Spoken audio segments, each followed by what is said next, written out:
IT job కోసం చూస్తున్నారా? ఐటీలో కెరియర్ బిల్డ్ చేసుకోవాలనుకుంటున్నారా? అయితే సమాధానం కోడింగ్ ట్యూటర్. ఆమె డిప్యూటీ తహసీల్దార్ భార్య. ఏం కష్టం వచ్చిందో తెలీదు. ఎందుకు అంత నరకయాతన అనుభవించిందో, బలవంతంగా ప్రాణాలు తీసుకోవాలనుకుందో కూడా ఇంకా దర్యాప్తులో తేలాల్సి ఉంది. కానీ 3.5 ఏళ్ల తన కొడుకు గొంతు కోసి తాను కూడా చీరకు ఫ్యాన్కి ఉరివేసుకుని ఆత్మహత్యకు పాల్పడినటువంటి విషాదకర ఘటన తీవ్ర కలకలం రేపుతోంది. అనంతపూర్ పట్టణంలోని శారదానగర్ జేఎన్టీయూ రోడ్లో ఉంటున్నటువంటి ఈ ఫ్యామిలీ ఆయన రామగిరి డిప్యూటీ తహసీల్దార్గా పనిచేస్తున్నారు. ఆయన పేరు రవి, ఈమె అమూల్య 30 years.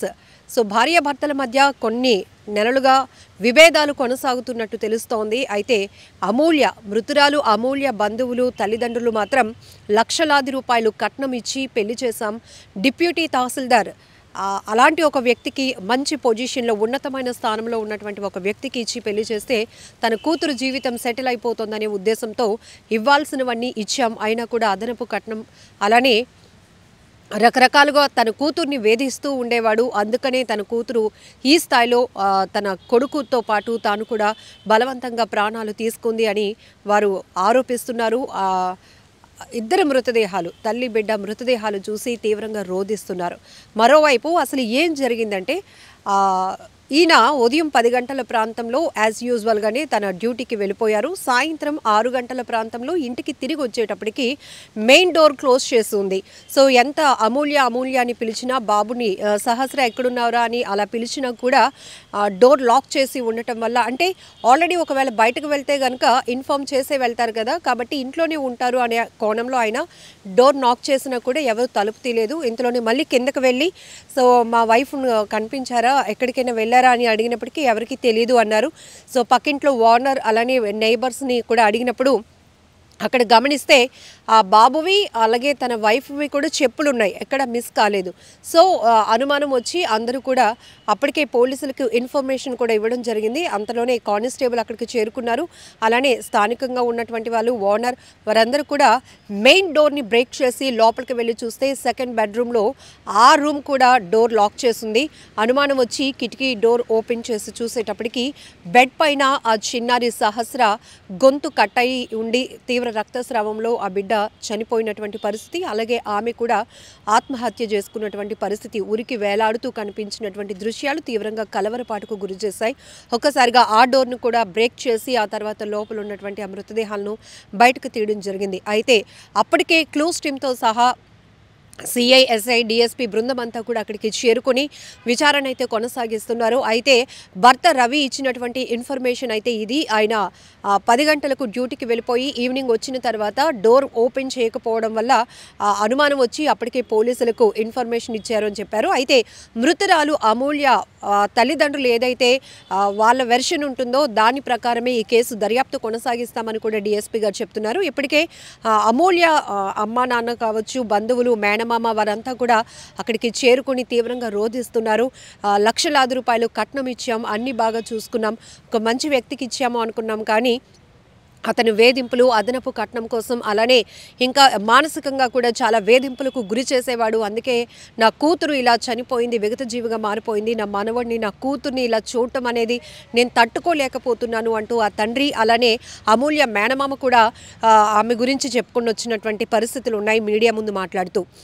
బట్ ఒక్కసారిగా తీవ్ర కలకలం రేపింది అనంతపూర్ పట్టణంలో. ఇలా తల్లి బిడ్డ ఆత్మహత్య అంటే అంత చిన్న బాబుని ఎలా మరి చంపాలి అనే ఆలోచన ఆమెకు వచ్చిందో తెలీదు. ఎంత పెద్ద కష్టమైనా కావచ్చు, కానీ తను కూడా చదువుకున్న అమ్మాయి, మంచి పొజిషన్లో ఉన్న ఫ్యామిలీస్ అయినప్పుడు సొల్యూషన్ అనేది కంపల్సరీగా ఉంటుంది. ఒకవేళ భర్త వల్ల ఇబ్బందులు ఎదుర్కొంటే, లేకపోతే ఇంకొక సమస్య ఉంటే దానికి సొల్యూషన్ వెతుక్కోవాలి. ఒకవేళ భర్త వల్లే ఇబ్బంది, బిడ్డతో పాటు నేను అతని దగ్గర ఉండలేను అనుకుంటే విడిపోవచ్చు.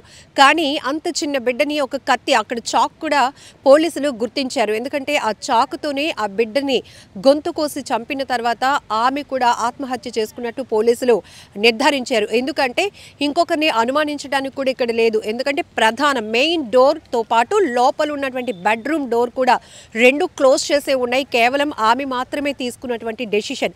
అయితే ఈ బలవన్మరణానికి బిడ్డతో సహా తాను కూడా బలవంతంగా ప్రాణాలు తీసుకోవడానికి ప్రధానమైన కారణం ఏంటనే దానిపైన మృతురాలు ఎవరైతే అమూల్య ఉన్నారో ఆమె పేరెంట్స్ ఇచ్చేటటువంటి కంప్లైంట్ ఆధారంగానే ఈ దర్యాప్తు ముందుకు వెళ్తోంది అని కూడా డీఎస్పీ గారు చెప్తున్నారు.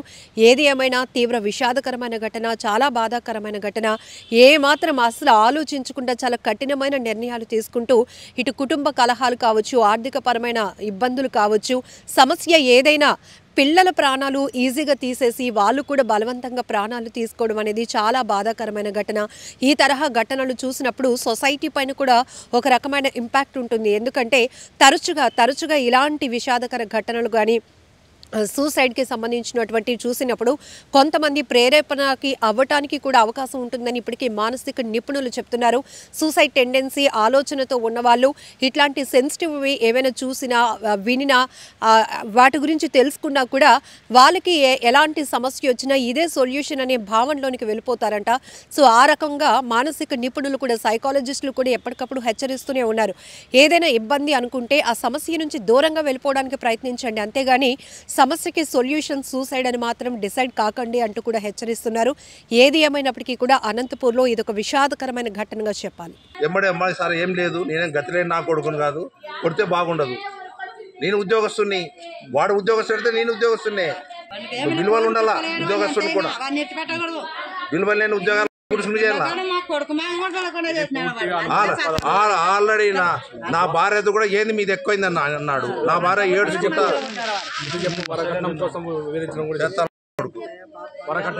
ఆల్రెడీ డబ్బులు తండ్రికి ఇచ్చినాము కట్నము, ఇంకా కావాలంటే బిడ్డను అడిగింటాడు. ఏమైంది అంత లేదు ఆ పాపకి, అంత బాధ ఏమొచ్చింది? నాకుండేది కొడుకు అమెరికా ఉన్నాడు, ఉండేది నా కూతురు. మరి వాడి ఎందుకు కొడతాడు? ఎంత ఆప్యాయంగా వాడు వేస్ట్ నా కొడుకు, వాడు ఎడ్యుకేటెడ్ అయితే కదా, ఆ లైఫ్ ఎడ్యుకేటెడ్ అయితే కదా వాడు. పల్లెటూరు గొర్రె అర్థం, పల్లెటూరు దాన్ని పెళ్లి చేసుకోవాలా? నా కూతురు చదువుకున్న దాన్ని పెళ్లి చేసుకోవాలా? పల్లెటూరు కూలి మనిషిని చేసుకుంటే అయిపోయి కదా. నీకు ఎట్లా కావాలంటే అట్లా దోకుతుంది.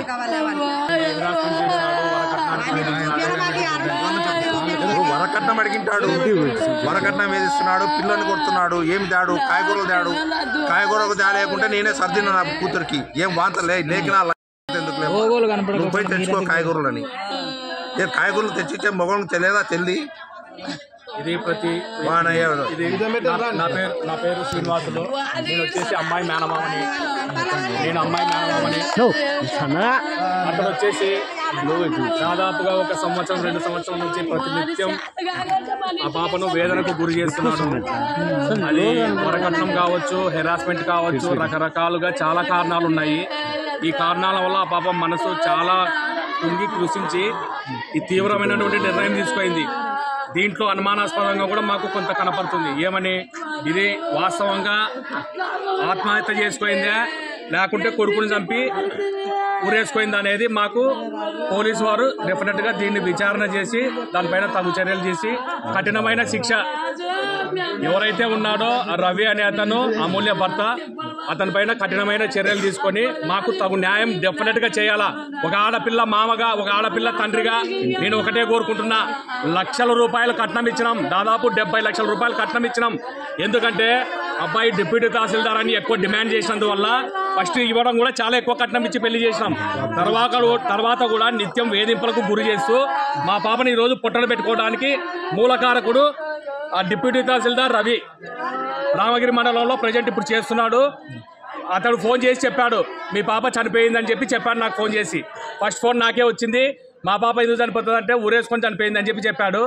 తర్వాత మేము మళ్ళీ అన్ని ఎంక్వైరీ చేసి వచ్చే లోపల తలుపులు పాల్గొంటున్నారు, లోపల పాప ఒక్కతే ఉంది అని వల్ల చెప్తా ఉన్నారు.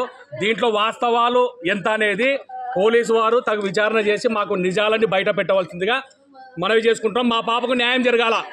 ఈరోజు మా మనవడు, మా మేనకోడలు ఎట్లా చనిపోయిందో అతనికి కూడా అదే విధంగా డెఫినెట్గా శిక్ష పడాలా. శిక్ష పడేటట్టుగా పోలీస్ శాఖ వారు దీన్ని తగు చర్యలు తీసుకొని మాకు ఉపశమనం కలిగించాలా. ఇది మేము ముఖ్యంగా కోరుకుంటున్నది. లక్షల రూపాయలు కట్నం పోసి ఒక గవర్నమెంట్ ఉద్యోగస్తునికి మేము మా అమ్మాయిని ఇచ్చి పెళ్లి చేసినాం. కానీ ఈరోజు వేధింపులకు గురి చేసి ఇంకా అదనపు కట్నం కావాలని, తర్వాత రకరకాలుగా హెరాస్మెంట్ చేసి అమ్మాయిని తీవ్రమైన మానసిక వేదనకు గురి చేసి ఈరోజు ఇట్లా అయ్యేటట్టుగా చేయడానికి మూలకారకుడు అతనే. ఆ అమ్మాయి అమూల్య భర్తనే దీనికంతటికి మూలకారకుడు.